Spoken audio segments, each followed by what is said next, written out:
Guten Morgen, Wels. Seid ihr ready für...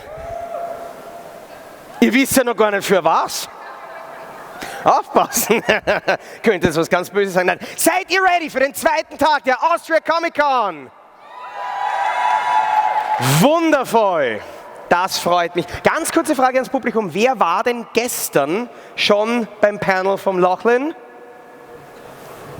Das hört man so gut auf der Kamera, wenn Leute aufzeigen. Das mag ich immer wahnsinnig gern. Wer war gestern schon auf dem Panel vom LOCHLYN? Einige, das freut mich. Dann würde ich sagen, wir starten gleich direkt mit einem meiner persönlichen Lieblingsgästen dieses Jahr, mit LOCHLYN MUNRO.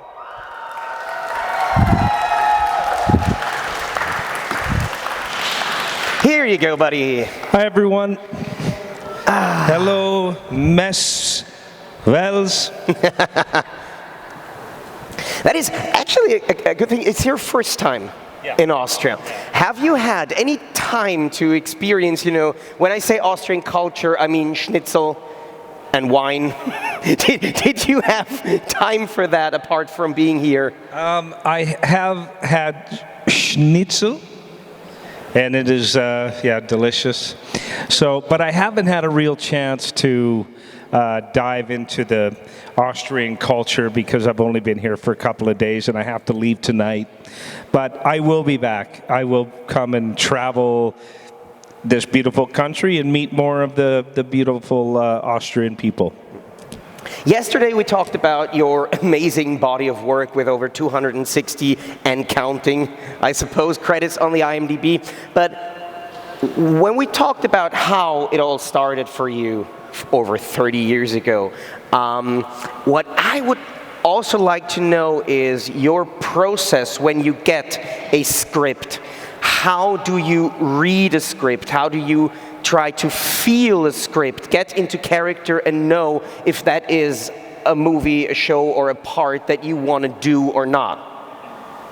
I think the first thing that I do is I read the story. So it's, for me, it comes down to the story, if I'm interested in what that story is about.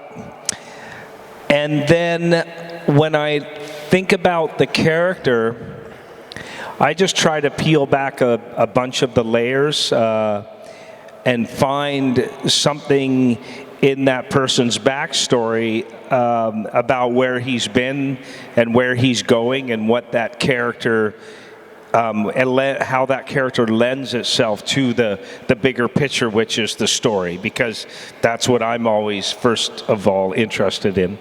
And then I look at the character and sometimes I go, well, you know what, there's not a lot on the page of this guy, but I feel like I could create this, I could give him that. And sometimes it's all on the page and you just go, wow, that's great writing. And that's how I prepare. And then I just try to remember as much of the lines as I can. And I try to hit my mark on the ground so that the light's really nice. And I don't bump into furniture and stuff like that. Which is actually the thing I find most impressive about actors, because I am very happy if I remember my own name. But being able to memorize, and I think, was it Robert De Niro or some big actor who said, being an actor is basically 90% memorization. How? I think that the more you do it, it becomes easier. And also, too, the better the writing, the easier it is to memorize, because the really good writing is written how we as human beings talk.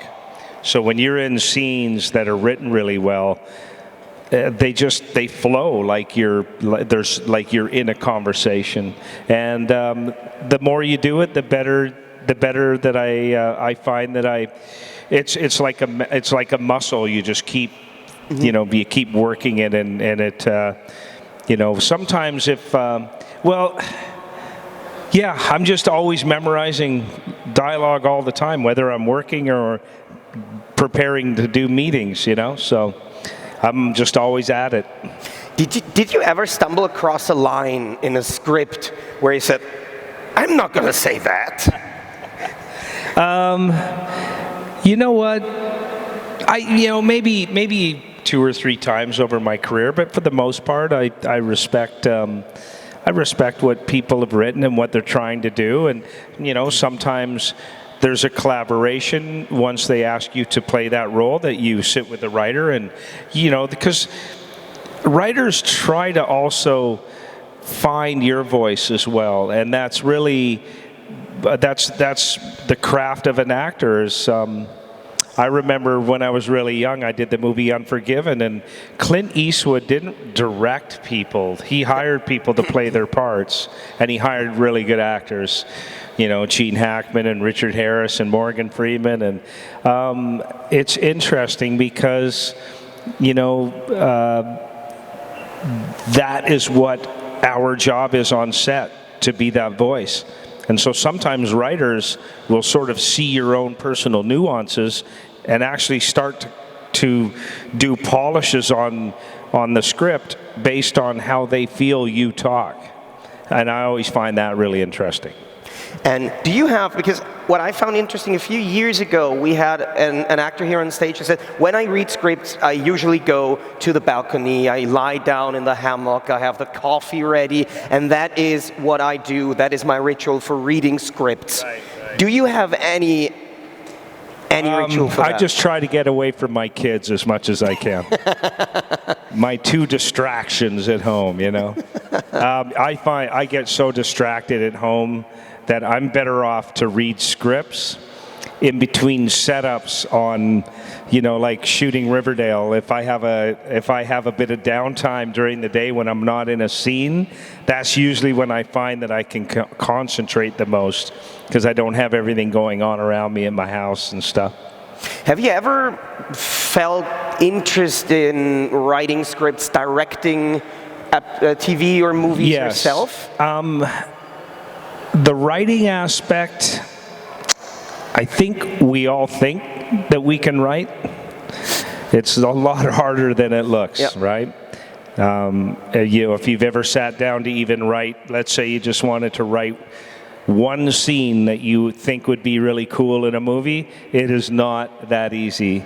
And to put together 110 pages of something that you guys would be interested in watching is daunting to me.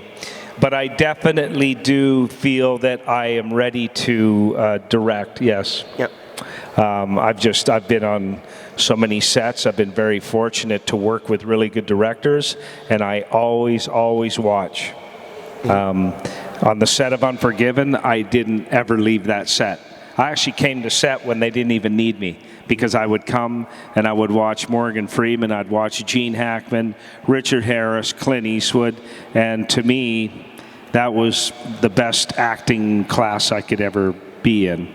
So I really do watch what people do on set of people that I admire, and then I just steal everything. And speaking of watching acting, that is something of a running theme that I've heard on stage here very often, that actors do not like to watch themselves act.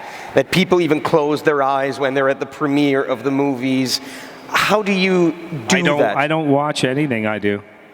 I think I've seen 1 episode of Riverdale in 7 years. Why did you watch that specific episode, or was it an accident? I think it was because it was the very first episode. I think it was the pilot. And I watched it, and I was like, wow, those kids are pretty good. And that was it. But you're missing awesome things like Scary Movie. Yeah, I know. Well, I didn't watch Scary Movie. We were doing junkets for it. And Keenan found out that I did 1 day of junket, which are all these like 4-minute interviews you do all weekend. So you start out with foreign press, and then you start out with North American press, and what it is basically like what we're doing, but they have a stopwatch every 4 minutes, someone else comes in. And I did a whole day of press, and I hadn't seen the movie yet, and then Keenan made me go see a screening for the press that night. I had to go, so I brought some friends with me, and it's funny because you pick that movie, Scary Movie, and I actually really laughed. I don't usually laugh at any of the work that I'm in, the comedies and stuff, but all the stuff that I wasn't in Scary Movie was really funny.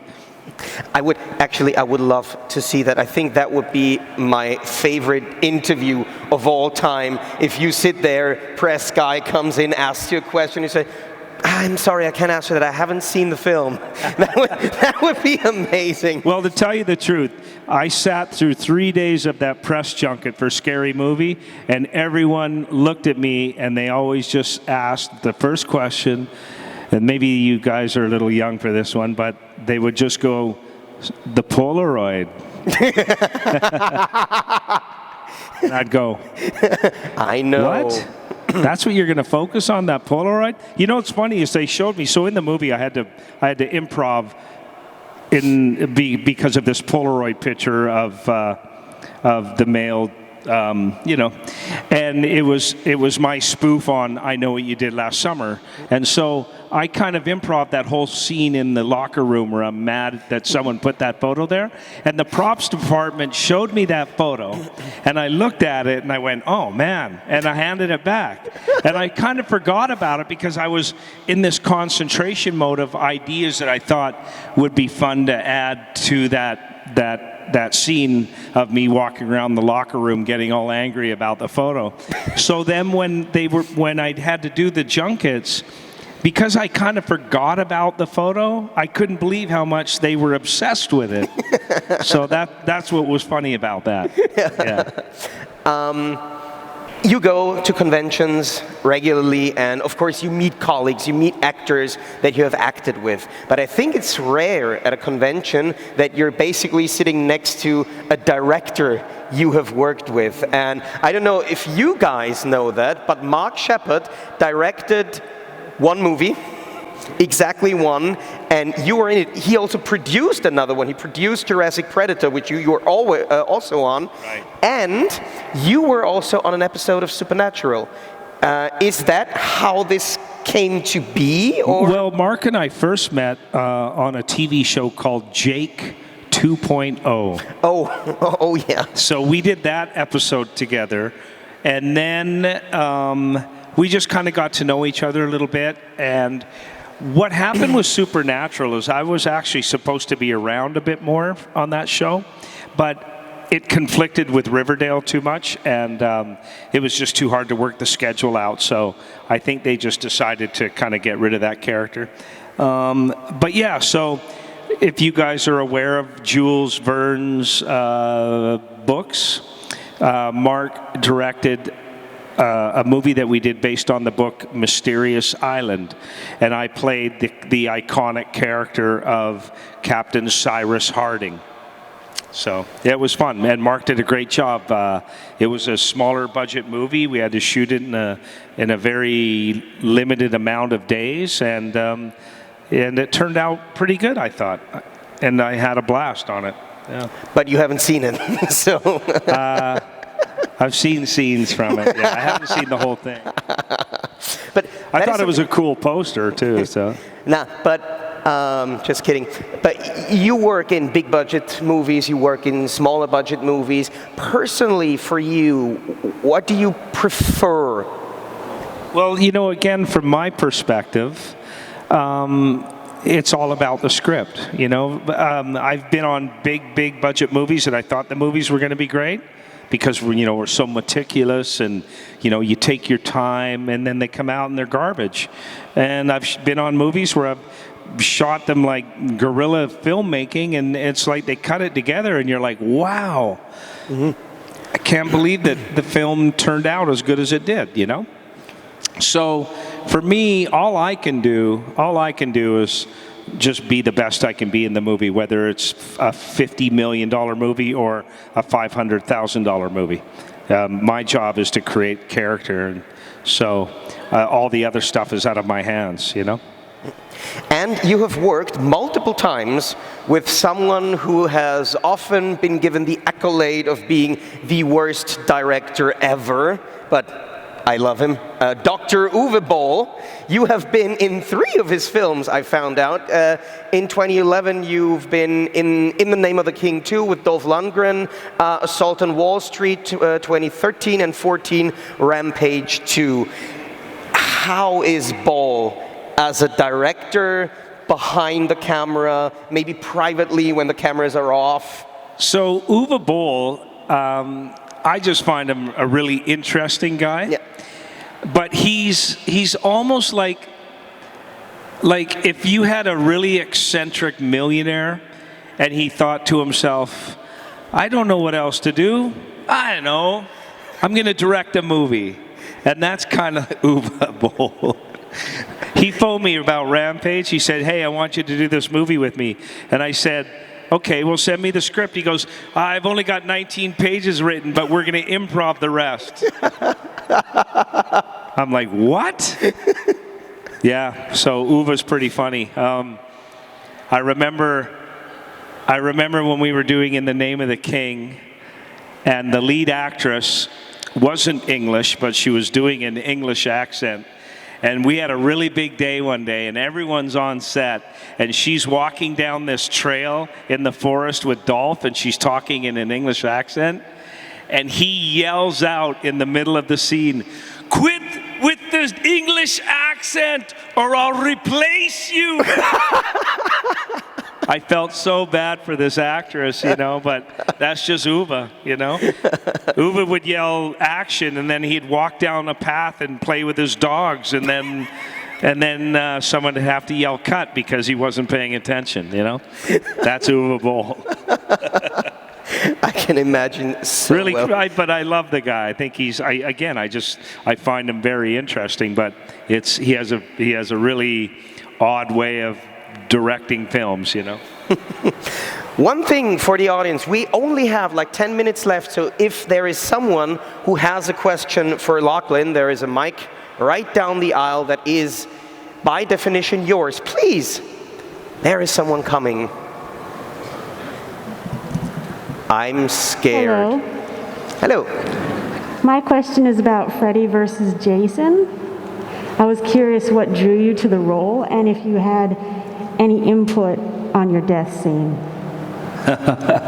Well, I'll give you a little behind the scenes, a little story about how I died. So Ken Kersinger has been a friend of mine for a long time because he was a very well-known stuntman in Canada, and he's a very big man. And so during that scene, he puts his sword into the console, and then we start to get electrocuted. He grabs me and we get electrocuted. Well, he can't see very well through the mask, and he's quite a large human being. And he put his sword into the console. Then we have it really choreographed that when I go to run out, he knows exactly where to hit me to grab my shirt. Well, when he put his sword into the console and the effects did the sparks, his shirt caught on fire. So his shirt was on fire, and it distracted him. So when he went to grab me, he missed by about 6 inches, and he hit me right here. So in the very first take, I was pretty much knocked out on the floor, and his arm's on fire. So if you can picture that in that scene, yeah, that's what happened until we got it right. But yeah, he hit me pretty hard the very first time. But yeah, I actually really enjoyed making that movie. I wasn't a big horror fan when I was younger. I knew all of those movies, but the director kept getting mad at me because I kept mispronouncing Jason Voorhees. I'd go, Jason Voorhees, and they'd go, cut! I go, what? They're like, it's Voorhees. I'm like, I said Voorhees. And they're like, no, you said Voorhees. I'm like, okay, let's go again. And I kept getting it wrong the whole movie. They were a little pissed at me for that, but I enjoyed it. I thought the young cast was really cool, and yeah, it was a fun experience. Did I answer your question okay? Yes, thank you. Okay, Yours was all right. actually one of my favorite characters in the movie. So Oh, thank you. Very sad when you Deputy died. Stubbs, yeah, I was basically, I just kind of had to lay out the whole story of who Jason was for all of the people that have never seen the movies, right? Yeah. Always the best part for an actor. Exposition. Thank you so much. Thank you. Thank you. Please, the mic is yours. Hi, my friend isn't brave enough to ask her own question, so I ask it for her. She wants to know what you think of the new season of Riverdale, and do you think it has changed a lot from the first season, and how was it to come back after a while? Right. Yeah. So my favorite season of Riverdale was the very first season, because I thought it was really interesting and really character. You know, it was all about the town and the people. The second season, when I became the Black Hood, I mean, it was okay. It was interesting. Third season, when I ended up in prison, I thought that was kind of an interesting story. And then even my kids kind of fell off the wagon because they were like, Dad, this show is getting a little cuckoo. So seasons 4, 5, and 6, I thought were kind of crazy. You know, the kids all have superpowers. I'm like, what happened here? But I really think I really enjoyed this season with us in the parallel universe of the 1950s, because it's really how the comic books were written, you know, the way we dress and everything. So I hope that you guys have been enjoying season 7, because I haven't watched it, but I've read the scripts and I like them. Do you like season 7? I like it more than the seasons before. And she hasn't seen it yet, but she's looking forward to it. So, right. Because you're coming back. Yes, it's. I think it's on Netflix now, season 7, yeah. Oh, okay. Thank you very much. Thank you. Please, the mic is yours. If you could act in any movie you want, what would it be? Ooh, that's tough. Jeez, that's. Well, I love Quentin Tarantino, so I really like movies like Pulp Fiction and Reservoir. Oh gosh, there's so many. We were talking yesterday about Bruce Willis and the Die Hard movies. That would be so much fun to play John McClane. I think that's such an iconic character. So to be able to do, like, to be Ryan in the Deadpool movies, right? Fun, so much fun, and he's so good at it. And it's funny, right? Because I remember doing TV movies with Ryan Reynolds when he was 14 years old, and he was just this tall, gangly kind of a geeky kid, and then he turned into like the most handsome man on the planet or something. Yeah. But yeah, so those are the kind of movies. I mean, there's so many. I love movies, and all different genres draw me in, all different types of characters, all different types of stories. So, man, that's a really hard question to answer. There's so many great movies and so many great roles, but those are just a couple that come to mind. Thank you. Thank you. Actually, what I find funny is when I asked you the first question about how you memorize the scripts, and you say if the dialogue is well written or naturally written, then it's easy to memorize. And my first thought went to, and what about Quentin Tarantino? Because I think his films are very well written, but in a way with long, drawn-out monologues, geeky stuff inserted. I don't think I could memorize any of that. I think with him, his writing is so stylized that it's so interesting that it just embeds. Like I could sit here and almost repeat the whole movie Pulp Fiction, because it's just, all of that dialogue just is so interesting, right? And so when something's it's like anything that interests you in life. If you're watching a documentary on something that interests you, it's gonna be just kind of burnt into your brain. And that's how good writing is with me. It just burns right in. Actually, you're really lucky, because when you say, I could be sitting here and recite the entirety of Pulp Fiction, usually I would just say, please go. Oh, yeah. But sadly, we only have 2 more minutes left, so that's good luck for you. Yeah. Now, is there a last question from the audience before I go on? Yes? No? Okay. Then I'll do go ahead. Yes, please, do. My question would be if you kept anything from the Riverdale set as a piece of memory. I think I would take my black hood. I think that would be iconic to have my hood. I don't know. I haven't seen my hood for a while. I haven't worn it for 3 years, I think. But I would take that, and I think I would take the jukebox out of Pop Tates. Yeah, take the jukebox. That'd be funny, right? Yeah. Thank you. I'm glad you guys like the show. I've really enjoyed doing that show and watching all those kids grow in 7 years. You know, KJ has a baby. Vanessa has a baby. I remember KJ at our read through, our very first episode, and he was 18 years old. And now he's 25, has a family, you know. So a lot of really good memories from that show, and a lot of really good people that I've met. So I'm glad that you guys have enjoyed the journey as much as I have.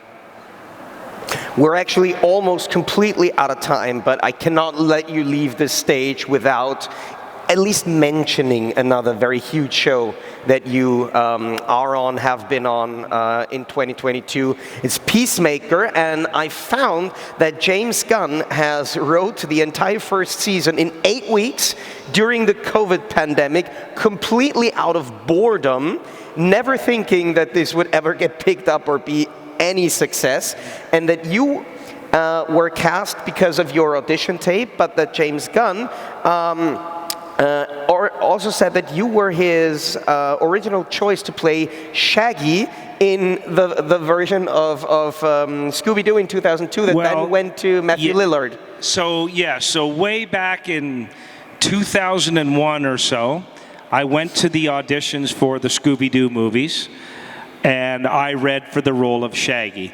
Because, like, you know, I can do it, Scoob. Let's go, zoinks! So I could do the voice. And, I mean, Matthew Lillard is absolutely perfect. Now, I knew that I was kind of shortlisted and was one of their choices, but I didn't realize, I forgot that James Gunn even wrote those Scooby-Doo movies. So when I put myself on tape for Peacemaker, right away, my reps phoned me and said, hey, they want to make you an offer for this movie. And I was like, that's really odd in our industry when someone like James Gunn makes that quick of a decision. And I thought, that's weird. And then they told me it was because I was one of his choices to play Shaggy, and that when he saw me, he was like, oh my God, I'd love to have LOCHLYN be Fitzgibbon in Peacemaker. And so that's kind of how that happened. So 20 years later, James Gunn finally put me in a project. So I reminded him that there was 20 years of work there, that you know, there was a couple of Guardians of the Galaxy movies that maybe I could have been Star-Lord's brother or something, right? So, but I really enjoyed Peacemaker, and James Gunn is a phenomenal person and a phenomenal filmmaker. I absolutely love that guy. He's just really cool and very stylish and so creative and so respectful of everyone on the crew, whether you hold a light or whether you say dialogue. It's he's amazing. So I hope he does great things for the DC universe. So I hope you do great things as well in the future. We wish you all the best from everyone here at Austria Comic Con. Thank you so much for coming. Thank you all so much for coming. Thank you, guys. Ladies and gentlemen, LOCHLYN MUNRO! Dankeschön, Dankeschön. Thanks, guys.